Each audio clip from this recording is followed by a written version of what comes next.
Selamat datang di bacaan kali ini hari Minggu tanggal 27 November tahun 2022. Selamat datang di bacaan harian, bacaan umum untuk semua zodiak. Ambil hanya jika resonate. Silakan lihat description box di bawah video ini untuk rangkuman bacaan hari ini. Kemarin saya istirahat nggak hanya fisik, sebenarnya lebih utamanya memang saya tidak mengerjakan hal yang terkait dengan kantor dan lain sebagainya. Saya menganggap membaca ini chart itu juga termasuk pekerjaan tanda petik, karena itu ada effort khusus untuk melakukannya. Jadi saya kemarin take a rest gitu ya, take a rest sebentar, yang penting istirahat dulu. Mudah-mudahan hari ini saya sudah bisa lebih segar mengerjakan sesuatu, karena saya expecting something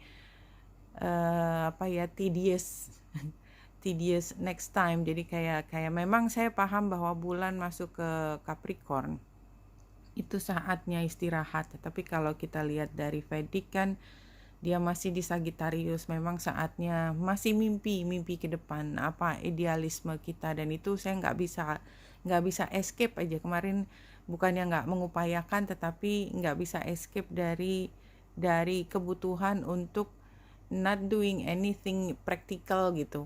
Jadi saya baru membuat bacaan hari ini, mudah-mudahan bisa diterima ya. Saya minta maaf kalau ada yang menunggu, itu intinya seperti itu. Jadi ini memang pekerjaan buat saya, tetapi bukan pekerjaan dalam arti kata saya mencari keuntungan dari situ, tetapi ini membutuhkan effort, dan oleh sebab itu, karena effortnya sebenarnya lebih ke emosi dan pikiran, kadang-kadang I just couldn't afford it gitu. Jadi saya minta maaf dari awal. Anyway, tadi saya udah cerita tentang bulan ada di Capricorn. Bulan di Capricorn itu membuat situasi memang menjadi lebih serius daripada seharusnya. Jadi memang ada situasi sebenarnya bisa dibikin nggak seserius itu, but you can help it gitu loh. Jadi nggak bisa ditahan menjadi lebih serius. Dan ini yang saya rasakan pada hari ini juga, yaitu ketika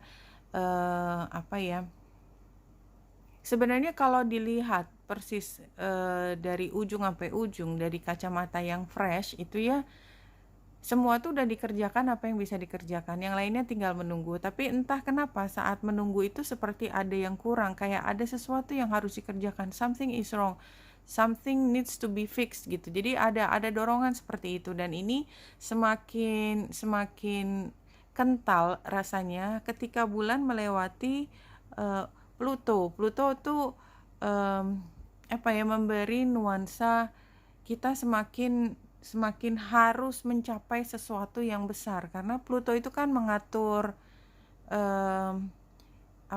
Scorpio, dan kayaknya memang pada saat ini Scorpio itu tengah-tengah kalau saya ngerasa, karena dia juga di depannya Uranus, itu dia ikut terguncang dan dalam kondisi yang tidak terlalu easy gitu, nggak bisa easy going. Anyway, itu yang, dan kalau kita lihat dari Vedic sebenarnya Venus dan Merkurius juga lagi ada di Scorpio. Jadi kayak ada yang ingin meletus. Tapi kalau kita lihat di indikator dari gerakannya tersebut, gerakan letupan yang ada di dalam unconscious kita, itu kayaknya nggak tertangkap gitu, tetapi sebenarnya ada something like that. Dan apalagi pada hari ini 27 masuk ke 28, ambil hanya jika resonate ya. Saya kayak rambling gitu ya.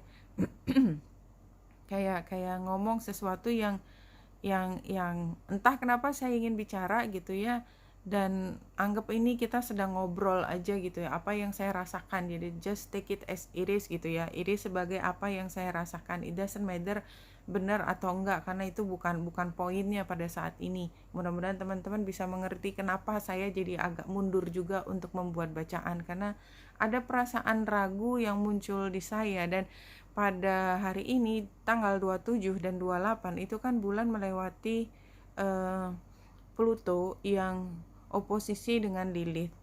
Jadi kayak kayak saya juga ngambil energi bahwa I feel like I'm a freak gitu loh. I'm a weirdo. Maksudnya saya bukannya tidak bangga dengan perasaan bahwa saya weirdo, saya orang yang aneh, tanda petik tidak biasa gitu. Kalau di saat kondisi saya prima, I'm proud of that gitu ya. Apa yang membuat saya berbeda? Apa yang membuat saya unik? Apa yang membuat saya bisa memberikan sumbangan yang berbeda dari semua yang lain yang bisa lakukan? Itu kan paling tidak itu adalah pembenaran buat saya bahwa I'm a weirdo and I'm fine and I'm okay and I'm proud of myself. Tapi kayaknya pada saat ini tuh somehow kayak saya merasa dijudge gitu aja. Saya ngerasa dijudge. Tapi kembali ya, ini adalah perasaan pribadi. Ambil hanya jika resonate. Kalau memang resonate artinya you're not alone gitu ya. Itu yang saya lihat energinya seperti itu. You're not alone. Karena ini kayak kita memang kayak disadarkan di bawah untuk sadar lagi. Jangan pernah berpikir bahwa kita harus mengekor apa yang semua orang lakukan. It's okay to be different, it's okay to be unik gitu loh. Unique itu something you are proud of gitu. Jadi itu yang saya rasakan dari bacaan kali ini. Kayaknya saya nggak bisa lebih dalam lagi untuk lihat chart. Anyway, kita langsung masuk ke ruminya.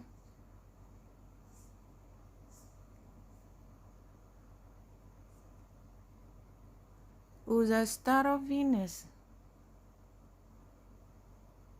Ini sangat feminin, sangat cantik, dan tadi ini energinya Venus. Venus conjunction dengan Merkurius pada saat ini ada di Sagittarius. Ini seperti memang bicara tentang idealisme, tentang femininitas. I am the pure light, my son. I'm not a handful of worthless dust. I'm not just an empty shell. I'm a regal pearl formed in this world. Close your eyes to see and become aware of me. Perceive me as the eye. Perceive me with eyes that see the unseen. Come into the mystery to find me. I am a carefree visitor here for you. Jadi ini adalah energi feminin yang sangat matang, sangat tinggi vibrationnya ya, dan dia itu nggak bisa ditarik ke dalam pemahaman keseharian, something more gitu, ada sesuatu beyond dari energi feminin yang luar biasa, yang dia adalah keindahan yang tak ternilai, yang tak bisa diucapkan, something like that. Dia di dalam batu permata kan, itu berada di dalamnya. Dia sangat berharga. 3 kartu kalau dari Lenormand. Iya, jadi saya pikir memang gambar di tengah itu kan pesan itu kan digambarkan oleh Merkurius.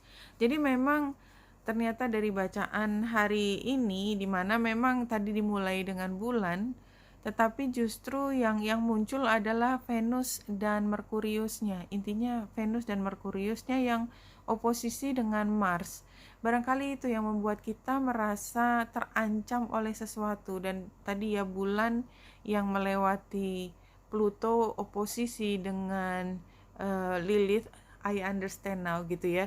Jadi kita tuh adalah energi, kita mengemban energi yang sangat cantik ya, saya bilang cantik, strong atau energi maskulin pada saat ini di oposisi.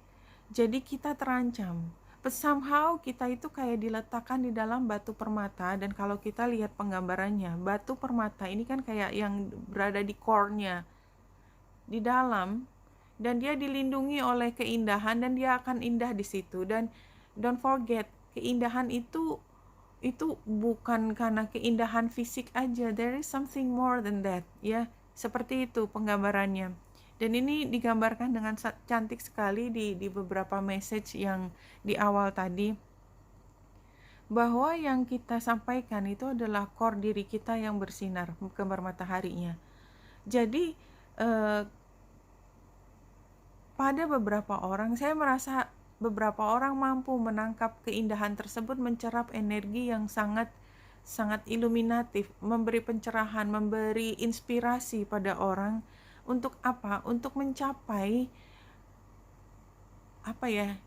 Energi vibration yang setinggi-tingginya, gambar bintangnya itu vibration yang setinggi-tingginya. It doesn't matter karena di luar dari energi kita yang begitu indah, itu yang berseliweran itu adalah kata-kata yang harsh, judgment yang luar biasa, penghakiman yang ruthless gitu ya, yang tidak ada maaf bagimu. Kalau kamu udah kelihatan jelek ya jelek, kamu mau ngomong apa, kamu mau ngapain di situ. Tetapi kita tetap butuh untuk muncul, kita tetap dibutuhkan, bukan kita butuh, kita tetap dibutuhkan untuk muncul dan bersinar, memberi inspirasi.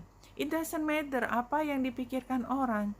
Yang paling penting adalah pada akhirnya bagaimana kita bisa berkontribusi pada kebaikan di sekitar kita, regardless dari ucapannya orang. Dan kita tidak boleh sakam ya, menyerah pada ucapan orang yang kejam terhadap apa yang menjadi diri kita. Something like that. So deep ya. So deep. Oke, saya udah mengambil dari 4 malah ya. Saya mulai dari monologi sebenarnya karena saya ingin urutannya seperti ini, tapi dibacanya mulai dari yang terakhir saya ambil. Jadi di sini yang terlihat adalah moon ya, take note of intuitive messages. Exactly. Jadi kemarin hari ini terutama juga karena melewati Pluto ya dan akan masuk ke Aquarius. Jadi kita sedang siap-siap untuk mengejawantahkan, mengartikulasikan sesuatu yang vibrationnya tinggi, pikiran yang begitu jauh ke depan di dalam tulisan yang orang bisa mengerti. Begitu sampai Aquarius nanti orang needs to understand, we need people to understand gitu ya. Dan ini saatnya kita memahami intuisi kita sedang mengarahkan kita kemana. Nah, yang kedua ini adalah Carnelian. Carnelian protects against glamours. Glamours itu keindahan duniawi. Exactly, no? Kembali lagi, ini jumping ya kartunya ya. Jadi ada nilai tentang keindahan yang sifatnya duniawi. Apa sih yang indah di duniawi? Itu baju yang cantik, perempuan yang luar biasa menawan hati atau lelaki yang luar biasa menawan hati, kemudian kekayaan, kemampuan untuk menunjukkan image yang begitu wah gitu ya, itu glamour kan. Nah itu spell, semuanya itu adalah kayak ucapan untuk membuat kita tertarik masuk ke dalam energi apa yang ingin disampaikan oleh mereka ya.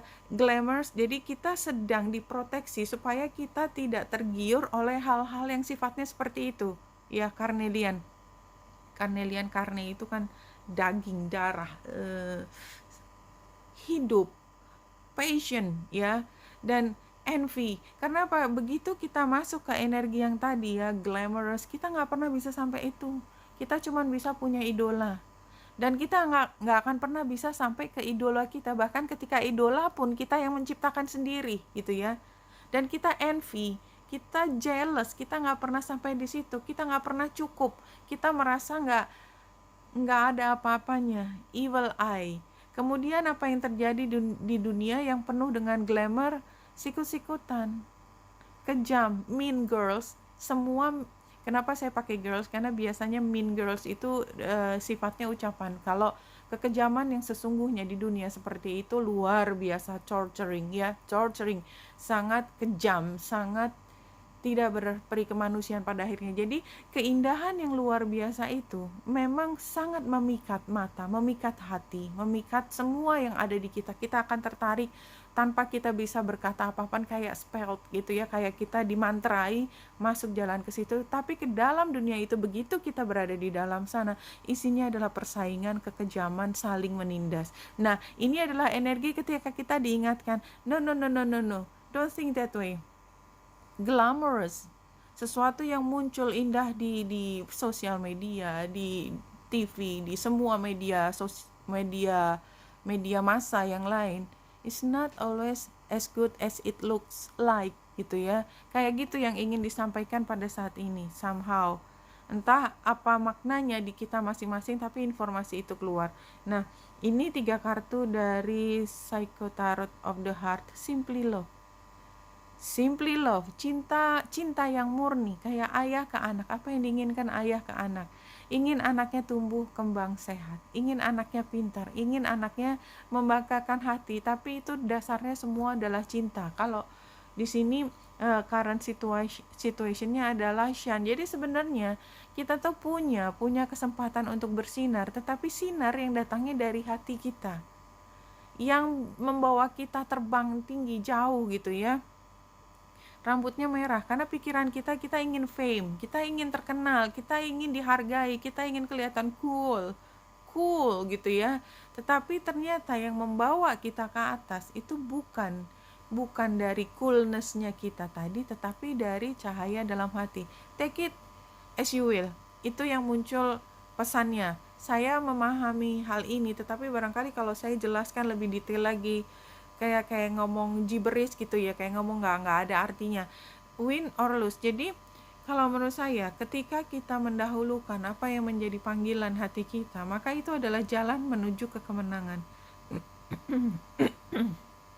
atau kekalahan. Karena sebenarnya di sini ini batas antara hati dan ambisi, keduanya sama-sama ingin terbang, tapi batasnya nggak jelas. Sebenarnya saya melakukan ini untuk apa, demi apa gitu, demi apa, demi ketenaran, demi kebutuhan untuk dipuji, demi kebutuhan untuk menang, demi kebutuhan untuk menjadi diri sendiri. Kayak terjadi bersamaan, nggak ada bedanya, hanya kita sendiri yang bisa melihat sebenarnya apa sih tujuan utama kita, memastikan diri kita menang. Which you will, you will win. Apalagi kalau karmanya semua, karma itu artinya PR kita lakukan dengan baik, kita nggak punya salah ya kayak kita ngerjain ujian, kalau kita nggak punya salah, kemungkinan kita menang besar kan. Oke. Jadi ini situasinya burnout, kayak kita akan kehilangan sesuatu, possessiveness, blocked creativity, jadi orang yang paling takut kehilangan adalah orang yang punya banyak semua. Kita nggak takut kehilangan kalau kita merasa nggak punya semuanya. Bagaimana kita merasa punya semua dan kita merasa tidak punya semua dengan barang yang sama di tangan kita? Jadi bukan perkara apa yang ada di tangan kita, tapi mentalitas kita. Kita bisa punya kekayaan yang sama besar ya. Yang satu menganggap itu adalah hasil jerih payah kita dan kita patut untuk melindungi semua dari kiri kanan atas bawah sehingga kita stressed out about that. Atau kita punya barang yang sama tapi kita tahu bahwa itu pemberian dan titipan. Kita dapat itu karena memang kita sedang dikasih. Kalau misalnya pada satu saat diambil, ya diambil aja gitu. Saya mengupayakan, saya jerih payah iya, tapi karena itu saya harus lakukan. Tapi bukan berarti itu semua milik saya. Saya tetap nggak akan bawa itu ke kuburan kok nanti, enggak. Saya bisa berikan dalam bentuk warisan ke anak-anak saya. Apakah itu akan bermanfaat? Who knows? Harta itu digunakan untuk kebaikan atau tidak, dan menjadikan nanti tabungan kita adalah sesuatu yang mengalir positif ke skala ke kanan atau skala ke kiri kita. Kalau itu dipakai bukan untuk yang positif, kan mengalir juga ke kita ke skala yang kiri gitu kan, sama aja. Jadi itu adalah mentalitas kita. Tapi pada saat ini, karena ini kartu The Empress-nya terbalik di situasi, maka saya merasa justru kita ambil bagian yang satunya, dimana kita merasa sudah kerja keras, kita akan sangat ketakutan bahwa semua yang sudah kita upayakan itu akan hancur. Entah kenapa kita punya pikiran seperti itu. Challenge-nya, dan kita deception. Jadi challenge-nya adalah kayak kita percaya bahwa hanya ada satu cara untuk menang, yaitu kerja keras, kerja smart, nggak ada lain. Nggak ada pikiran bahwa semua ini sebenarnya cuma titipan aja gitu. Nggak ada. Cuman satu macam. Nah, advice-nya adalah happy home, shared love. This is so beautiful, no? So beautiful. Sarannya adalah, kenapa nggak kamu bersama dengan orang-orang yang kamu cintai? berada di rumah. Kalau kebetulan sedang kos cuman sendiri, it's okay. Nikmati berada di kos. Lakukan semua yang kamu sukai. Bersihkan rumahnya atau kamarnya atau apapun. Sebarkan cinta. Cinta itu bisa ke dalam diri sendiri. Maafkan kesalahan yang kita lakukan, manjakan perasaan kita, beri kita rasa aman bahwa you're doing okay, you did everything you could, kayak gitu ya. Itu cinta. Outcome-nya adalah contribution, mentor, assistant, akan ada yang membantu kita. See, very beautiful, no? Jadi 2 kartu di kiri itu menggambarkan masalah kita pada saat ini, ketika kita sangat takut akan kehilangan sesuatu. Kenapa? Karena kita punya semua bukannya membantu kita menjadi lebih nyaman atau aman atau merasa sejahtera, tetapi hanya membuat kita semakin cemas, takut akan kehilangan apa yang sudah ada di tangan kita. Wow. Let it go. If you wish to attract your perfect lover, you must first become your own perfect lover. Iya, jadi karena kita takut kehilangan, maka kita merasa nggak cukup.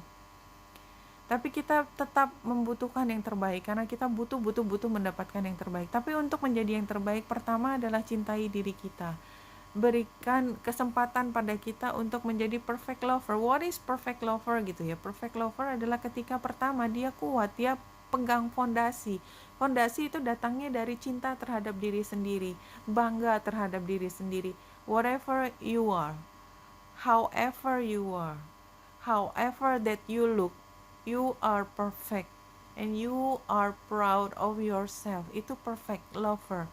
Ketika kita mencintai diri kita apa adanya, kita merasa cukup, nggak ada lubang di hati kita sama sekali, pikiran jauh kita ke depan dengan konsep yang selalu connected ya, nggak pernah, konektivitas tuh nggak pernah lepas, maka kita perfect. Kayak kita udah punya shieldnya sendiri, kita udah punya tentara di dalam diri kita sendiri untuk melindungi diri kita. Kita nggak mudah envy, kita nggak mudah jatuh sakit karena kita terlalu mencintai diri kita. Kenapa kita menginginkan destruktif untuk diri kita? Enggak, semuanya adalah hal positif. Maka dengan demikian, ketika kita menjadi perfect, maka semesta kayak memberikan pasangan yang sederajat dengan kita, dan itu adalah kebahagiaan yang luar biasa ketika kita dipertemukan dengan soulmate tersebut. Intinya seperti itu. But kapan, who knows, siapa yang bisa mendahului hal tersebut? Jodoh itu siapa, kapan ketemu, kapan gak ketemu, itu kan semua udah ada pathnya gitu. Jadi kalau di channel saya cari tahu kapan ketemu jodoh, kayaknya nggak cocok aja gitu ya. Oke, Wenita Indrasari di sini, semoga membantu. Salam hati dan cahaya.